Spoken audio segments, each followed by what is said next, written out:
खबर से, जहां मुख्यमंत्री उमर अब्दुल्ला सहित नेशनल कॉन्फ्रेंस के कई नेता डॉक्टर फारूक अब्दुल्ला की अगुवाई में 13 जुलाई 1931 को मारे गए लोगों को श्रद्धांजलि देने पहुंचे हैं।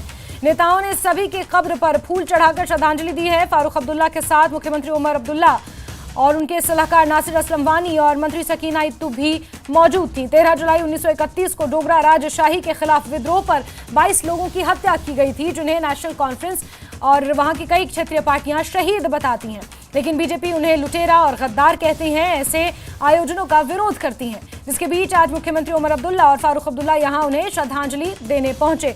और सरोज कफील हमारे सहयोगी पहुंचे हुए हैं, ज्यादा जानकारियों के साथ मौजूद हैं। सरोज, यहां पर हम देख पा रहे तस्वीरों में कई नेशनल कॉन्फ्रेंस के नेता हैं, सदर हैं, और यहाँ पर 13 जुलाई में मारे गए उन लोगों को श्रद्धांजलि देने पहुंचे हैं। ज़रा बताएंगे, क्योंकि 13 जुलाई बीते कल इस तरह की खबरें थी, इस तरह की जानकारियां थीं कि ये आरोप थे कि उन्हें बाहर नहीं निकलने दिया गया। मुख्यमंत्री उमर अब्दुल्ला ने बाकायदा एक ट्वीट किया था कि उनके गुपकार स्थित सरकारी आवास पर ताला जड़ दिया गया है, और उसके बाद आज श्रद्धांजलि देने पहुंचे हैं।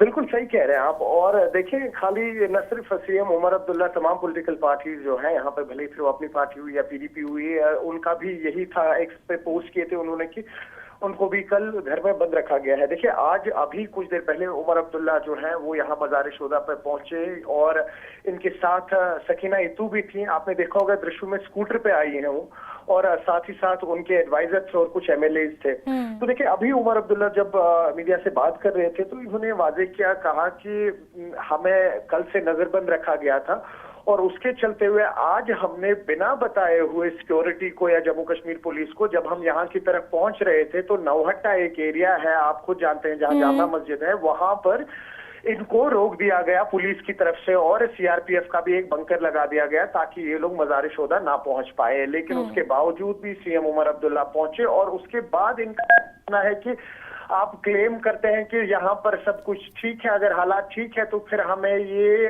जो फ्लोरल ट्रिब्यूट था इसको पे करने क्यों नहीं दिया इन मार्टियर्स को। और साथ ही साथ वो ये भी कह रहे हैं कि रोकने की कोशिश की जा रही है हमें। अगर ये इंप्रेशन दिया जा रहा है कि यहाँ सब ठीक है तो फिर इस तरीके की रोक टोक क्यों।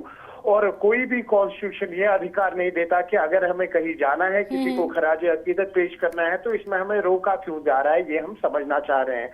तो देखिए, कुल मिला के यही है कि साथ ही साथ उनका ये भी कहना कहा कि ये जो शहीद है इनके लिए फिर 12 जुलाई का भी वैसा ही दिन जैसा 13 जुलाई का, जैसा 14 जुलाई का। तो परसों हम नहीं आ पाए क्योंकि नजरबंद थे, कल हम नहीं आ पाए, घरों में बंद थे।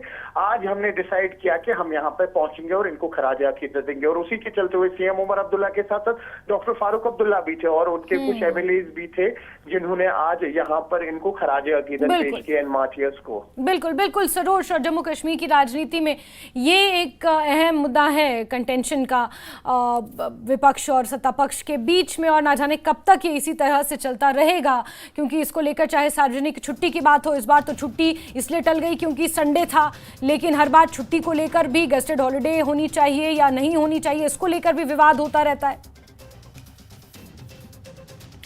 और बहुत बहुत शुक्रिया सरोज हमारे साथ जुड़ने के लिए। तो आप तस्वीरें देख रहे हैं जहां मुख्यमंत्री उमर अब्दुल्ला और नेशनल कॉन्फ्रेंस सदर डॉक्टर फारूक अब्दुल्ला के साथ साथ नेशनल कॉन्फ्रेंस के कई नेता यहां पहुंचे, और 13 जुलाई 1931 को मारे गए उन लोगों को यहां पर श्रद्धांजलि इनके द्वारा दी गई। हालांकि 13 जुलाई कल थी, लेकिन इनका यह आरोप था कि उन्हें नजरबंद किया गया है, जिसकी वजह से वो नहीं आ पाए, और आज उन्होंने उनकी कब्र पर ये फूल चढ़ाए हैं और यहाँ पर वो श्रद्धांजलि देने पहुंचे।